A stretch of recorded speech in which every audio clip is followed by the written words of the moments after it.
nosotros siempre el río ha sido una vía de comunicación, pero es que el río también tiene otros conceptos para los pueblos indígenas. Es el acercamiento a nuestro mundo, es la fuente de donde consumimos, la única fuente de agua. Para nosotros el río es algo mucho más superior, donde viven los espíritus de nuestros antepasados y que hay como una comunicación permanente con ellos.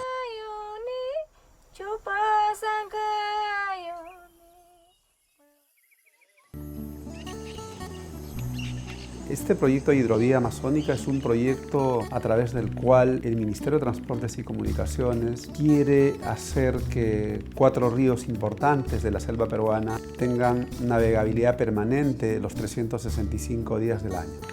Lo que se quiere hacer es asegurar buenas condiciones, seguras, eficientes para el transporte de carga y pasajeros. Para este objetivo se han planificado ciertas actividades. La primera es lo que se conoce como el dragado en ciertas zonas de los ríos para asegurar que hay una profundidad necesaria y puedan transitar las embarcaciones. Otra actividad es la limpieza de troncos. Otra actividad es el monitoreo del nivel de agua de los ríos, lo que es importante además para que las embarcaciones puedan saber cuánta carga pueden llevar y cuándo pueden salir y cuándo no. Inicialmente nosotros lo que hicimos fue tener algunas reuniones de coordinación con organizaciones indígenas. Básicamente lo que les preocupaba era algunas afectaciones que ellos consideraban podían darse al derecho colectivo de la identidad cultural, al derecho colectivo del territorio y al derecho colectivo de uso de recursos naturales y elecciones de prioridades de desarrollo. En el proceso de consulta tú tienes 7 etapas, porque es un proceso que tiene normas, porque así lo establece la ley y el reglamento. Entre el 2013 y 2014 tuvimos una serie de reuniones con el Ministerio de Transportes para evaluar si había una afectación de los derechos colectivos de los pueblos y al final dio como resultado que el Ministerio de Transporte identificara que se debería hacer un proceso de consulta previa. En un momento identificó al Ministerio de Transportes y Comunicaciones que se consulte el estudio de impacto ambiental, mientras que los pueblos indígenas mencionaron que sea lo más previo posible y este previo posible lo identificaron en ese momento con los términos de referencia. Se identifica que lo mejor sería consultar los términos de referencia para la elaboración de ley. La primera fuente que tuvo la identificación fue la base de datos de pueblos del Ministerio de Cultura. El Ministerio de Cultura nos brindó un listado de comunidades que pertenecen a pueblos indígenas que se encontraban en el área de influencia. En la primera reunión preparatoria presentamos esta información a las organizaciones y ellas las revisaron y validaron o brindaron más información sobre los pueblos. Identificamos a más de 300 comunidades, más de 14 pueblos con una extensión que abarca 2 regiones. Y eso es lo que se presenta en las reuniones preparatorias. Y lo que buscan las reuniones preparatorias es consensuar, en este caso entre el Ministerio de Transporte y las organizaciones, lo que es el plan de consulta, lo que sería la hoja de ruta de lo que va a ser el proceso. Lugares, fechas, cantidad de personas, se definen mejor los roles de cada uno de los actores. Se empleó la participación de intérpretes y traductores de las lenguas originarias de estos pueblos y de esa manera garantizar que la información sobre el proyecto de hidrovía amazónica sea lo suficientemente conocido por todos los actores involucrados en el mismo. En relación en general a la etapa informativa, ya sea a través de talleres u otros mecanismos, lo que hace el Ministerio un poco es trabajar las metodologías, el contenido y trabajar con los expositores para que estos sean de manera intercultural. Nosotros también hemos trabajado con intérpretes que están certificados en el Ministerio de Cultura. Se preparó un glosario de términos y para que ellas también puedan entender algunas palabras técnicas que se hablaban. Los procesos de información era un poco más técnico y esa ha sido nuestra preocupación en llevar todas las informaciones claras, transparentes y completas. Entonces yo tengo que emplear una metodología de hacer llegar, de informar, no directamente como yo he recibido. Hago una comparación para que ellos entiendan de qué estoy hablando. En la evaluación interna se tuvo una articulación entre el equipo de asesores con las organizaciones mismas. Se convocaba a todo el equipo de asesores con las organizaciones indígenas y sus federaciones. El pueblo indígena, su lugar sagrado, donde puede haber pesca, o donde no puede hacer este tipo de actividades, ¿no? Entonces todo era una preocupación, pero sin embargo un proceso de diálogo se fue entendiendo y también proponiendo, ¿no? Sí, mira, estas cosas voy a afectar, pero esta es la alternativa de solución que yo puedo dar como Estado, ¿no? Creo que procesos de buena fe pasan por estos procesos interculturales, ¿no? Respetando su cosmovisión de los pueblos, pero también tratando de hacer entender qué significa un proyecto, una medida que se va a consultar. Los resultados también que se han tenido ha sido una suma de esfuerzos de varios sectores, de varias instituciones, ¿no? Realmente de buena fe también, desarrollada en general. Entonces, en la medida de lo posible es que sí procuramos generar también ese diálogo, convocar a ambas partes, ¿no? En ese sentido. En los procesos de diálogo pueden haber acuerdos y desacuerdos. El tema es que si hay algún desacuerdo, cuando el Estado tome la decisión, respete los derechos de los pueblos indígenas.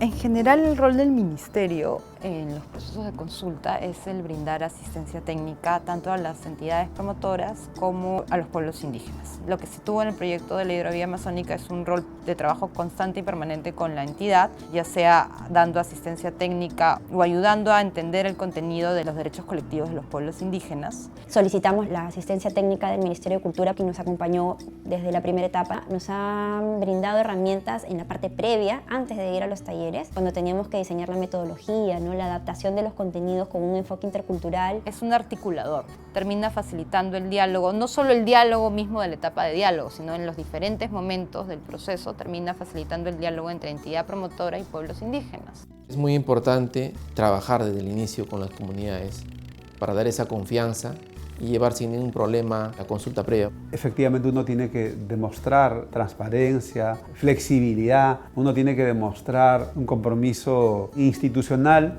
de hacer de que efectivamente muchas de las cosas que acordamos se hagan realidad. Todas las comunidades se preocupan de informarse bien del proyecto, a dónde quiere llegar este proyecto, qué es lo que quiere mejorar. Después, con la información de los entes promotores de este proceso, se fue entendiendo claramente el proceso que se puede dar. Todos esos procesos hemos participado planteando desde la perspectiva de los pueblos indígenas. La presencia de los asesores es importante. Nos ayudan a darle a la decisión de los pueblos indígenas una dirección, o sea, que no trastoque con el orden constitucional. El asesor lo que de alguna manera hace es trata de explicar y dar la información suficiente para que estos pueblos reflexionen y decidan adecuadamente.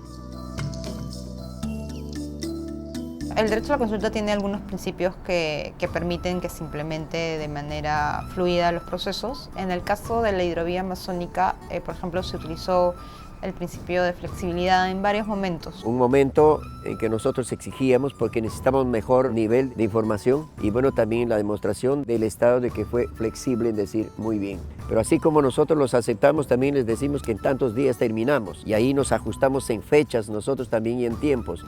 Como fue el Estado, también fuimos nosotros. Lo que nosotros hicimos fue acceder al pedido de las comunidades de ampliar la etapa de diálogo y brindar talleres complementarios. Se brindaron 20 talleres, entre talleres informativos y talleres de evaluación interna. Se amplió la información de acuerdo a lo que nos solicitaban, se amplió el número de participantes de acuerdo a lo que nos solicitaban, todo con miras a poder llegar a un proceso de diálogo, una sesión de diálogo mucho más preparadas, con propuestas más concretas por parte de los pueblos. Lo que hace que un diálogo funcione es que las partes estén en una actitud de escucharse, ambas. Entonces sí es bien importante ciertos espacios, ciertos momentos de flexibilidad en donde se pueden hacer expresa algunas cosas que no están funcionando en ese momento y que las puedes corregir. No esperar al final, sino tratar de corregirlas en ese momento para que llegues a buenos acuerdos.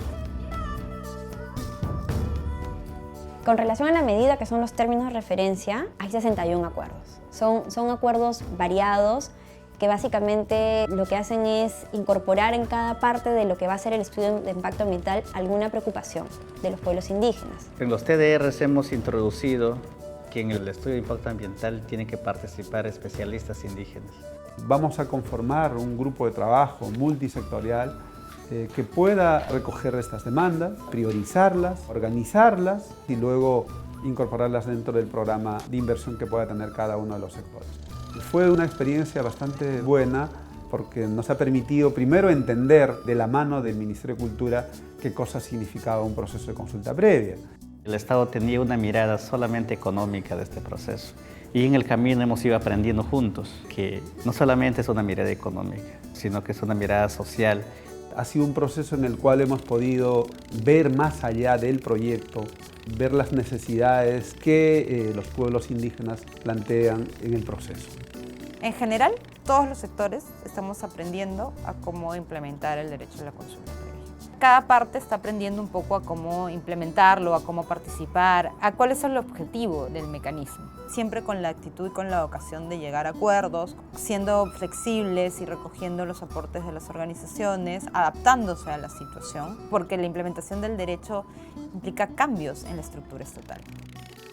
Tenemos que seguir insistiendo para que el Estado tenga que entender que también los pueblos indígenas tenemos conocimientos, como tiene conocimientos el mundo occidental. Y tiene que haber una confluencia de conocimientos para que podamos hablar de interculturalidad, reconociendo los conocimientos del mundo occidental, pero también reconociendo los conocimientos del mundo indígena.